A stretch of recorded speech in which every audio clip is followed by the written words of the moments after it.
If you're facing challenges with the criminal justice system, it's really important to learn everything you possibly can learn before you go in. You may have a family member who's in there and you may want to learn about that as well. That's why our team at Prison Professors produces so much content. We really want to help people get a better understanding and figure out how they can hopefully get out early, hopefully get out with their dignity intact, hopefully get out and be able to create a life of meaning and relevance and prosperity. That's what everybody on our team has done. And because we strive to be the change that we want to see in the world, we like to produce this content regularly, and we produce it in every format. If you like to get your content through a podcast, make sure that you subscribe to the Prison Professors podcast, because we produce content a lot. We've already got like more than 500 episodes up. If you want to get your content through YouTube, you can visit us and subscribe to the Prison Professors YouTube channel. If you want to get your content through the website, just visit us at prisonprofessors.com. Today, what I'd like to do is read a blog that one of our colleagues, her name is Kayla, she's super smart. She graduated from Columbia Law School, and she has just been an amazing resource for us, and we're grateful to her. So what she did in today's article is she, I guess you'd call it annotated, or gave her recommendations or commentations. Actually, I'm really not saying this correctly. Business Insider published a rather extensive expose on what it's like to work inside of the Federal Bureau of Prisons. That's an area that everybody on our team has a lot of experience with. And so because I don't know how you're going to consume your content, I am going to read the article. But while I'm reading, I like to give a little personal flavor to it about what I experienced. After all, I was locked in there for 9,500 days, so I have a lot of feelings, and sometimes my feelings aren't the same as everybody else's. And that's why it's good to have different perspectives. That's really what we try to provide at Prison Professors, is a real depth and breadth of experience. So if you're watching this on YouTube, just look at where my cursor goes right here. You see I can go up to the blog of our website, or if you just visit prisonprofessors.com, you'll see the blog. You will see all the articles that we produce. We produce content every day. You can just click on the article yourself, and you'll see the article that I'm about to read. If you're listening to us on podcast, please do visit us at prisonprofessors.com so that you can learn and prepare yourself for a more successful journey. You could also download a free copy of Earning Freedom, Conquering a 45-Year Prison Sentence. I think you'll get a lot more out of that than simply preparing for prison. You'll also really get the same strategies that leaders like Socrates and Mandela and Viktor Frankl taught me, and I'm quite certain that anybody can learn from those lessons. So here we go. News reports confirm that federal prison workers are struggling under the worst working conditions in decades due to COVID-19 pandemic. Advocates concerned about criminal justice and prison reform in America have long been vocal about the management of the U.S. Federal Bureau of Prisons. News reports suggest that many Americans think that the federal prison system is broken. Overcrowding, healthcare, staffing shortages, and mental health are among the top problems in the prison system today. On August 25, 2021, Business Insider published a detailed expose of the current working conditions in federal prisons amid the COVID-19 pandemic. The Business Insider article focuses primarily, though not exclusively, on the working conditions prison workers are living with at the medium security men's prison at Leavenworth, Kansas. The same problems that plague Leavenworth exist across the federal prison system as a whole. Now, obviously that's commentary. I've never been to Leavenworth. Leavenworth is the oldest federal prison in the nation. I started at the United States Penitentiary in Atlanta, and at that time, Atlanta was the second oldest penitentiary in the nation, and it was modeled after Leavenworth. So the architecture in what she calls a medium security prison is really close to the architecture inside the penitentiary in Atlanta. With the modern technology and when prisons really started to, mass incarceration started to expose, the Bureau of Prisons did away with that model of the old monolithic prison with a huge wall around it, and they became much more technologically friendly with using technology to maintain security.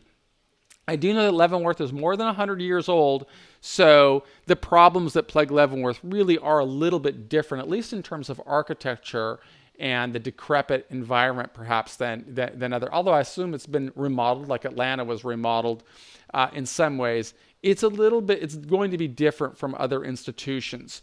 I think that this article, as we're going to see, focuses more on other types of problems besides just the architecture, and we're going to read about that here.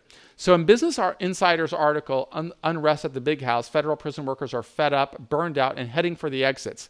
That's what Camilla Deschalus wrote, and she wrote that uses federal prison workers' own words to tell the tale of their unacceptable working conditions and despair. She reports on her interviews with 18 current and former BOP employees throughout the country about their working conditions and how those had affected their mental health and decisions to work at or leave an agency critical to the criminal justice system. Their experiences are not surprising to people involved with prison reform advocacy, but they are disheartening.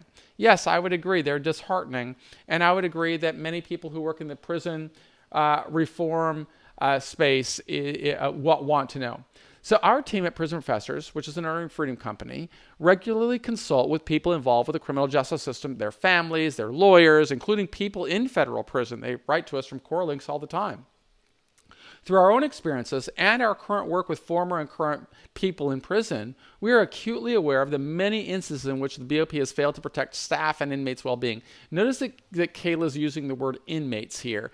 And, I'm not going to micromanage or edit what people write on our site.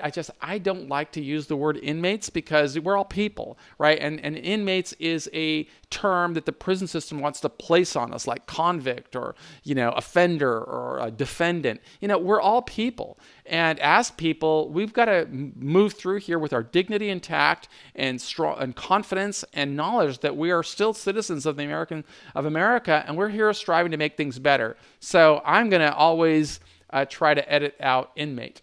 The root of the current problem lies in years of neglect, mismanagement, and disdain for the prison population in America. That's what the author wrote, not what I wrote. The COVID-19 crisis helped expose weaknesses that were already inherent in the system. From talking to people inside and recent release from various federal prisons across the country, we know firsthand that the pandemic made a challenging situation even more difficult for people that work in prisons and for the people serving time in prisons. The BOP's overall response to the pandemic is lacking. Business Insider is reporting as to the mountain of evidence. For example, in the article, the staff members allege that the BOP and wardens at certain prisons have tried to manipulate COVID-19 data, and they're not forthcoming with the actual numbers. Their motivation is not to look bad or miss out on a bonus or promotion due to COVID-19. Such conduct, if true, is really appalling. I mean, people go to prison for manipulating data, for providing false reports, and there's this concept that people get indicted on because they either knew or should have known. Well, that would go if it goes for people who are not involved in law enforcement, it certainly should go for people that work in law enforcement as well. After all, they work for the citizens of this country, the taxpayers, and those taxpayers have a right to know what's going on inside of America's prison system and why recidivism rates are so high. The delays and mishandling of compassionate release application is another pandemic-related example of the BOP's really, I would say, lacking response. I'm going to agree with what's written here. Here's a pro tip that Kayla offers. If you or someone you love is incarcerated in federal prison and may be eligible for compassionate release, contact us. We can give you some, examples of what happened and what are people doing, and we can even help in some cases.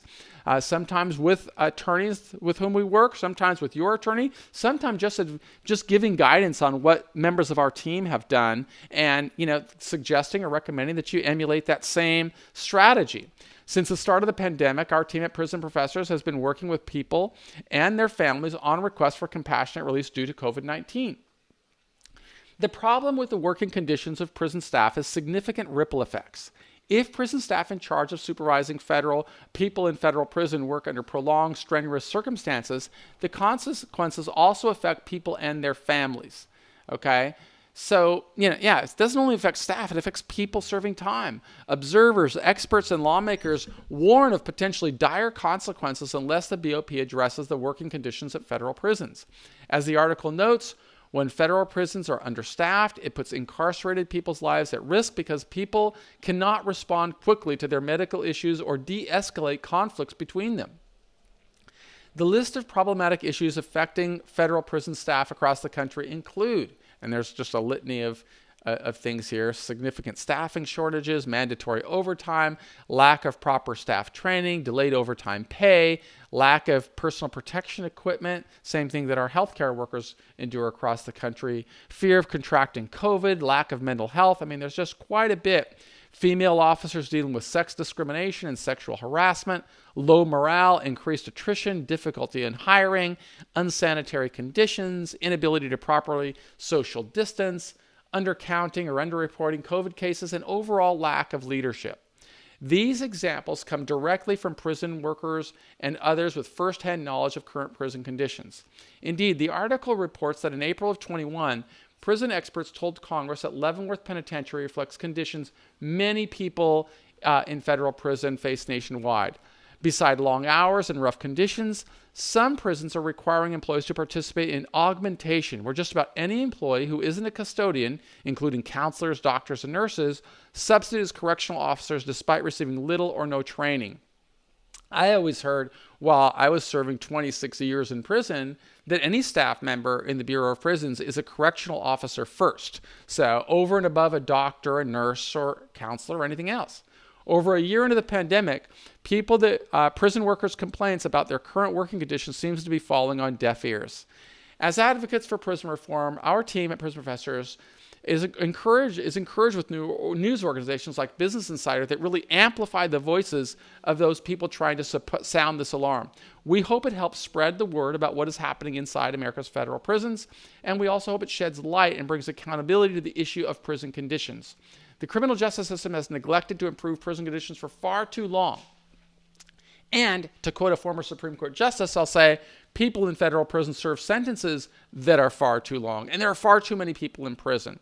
So if you want to read more, we have a link to the article that you could just click on, and you could see the article on Business Insider. I hope that this information is helpful to you. I hope that you will also subscribe to us on YouTube or on our podcast if we can be of help to you in understanding what steps you can take to get the best possible outcome from a criminal charge, or God forbid if you're going into the system, or if you're coming out and trying. We document it all, and we give away so much free content through our various platforms at Prison Professors. We're on YouTube, we're on our podcast, we have white collar advice, more information. So, and we've got a great team like Kaylee that's always striving to produce more information. So please do subscribe and reach out to us if we can be of any help. I am Michael Santos, and on behalf of our entire team, we believe in you and want to thank you for being a part of our community.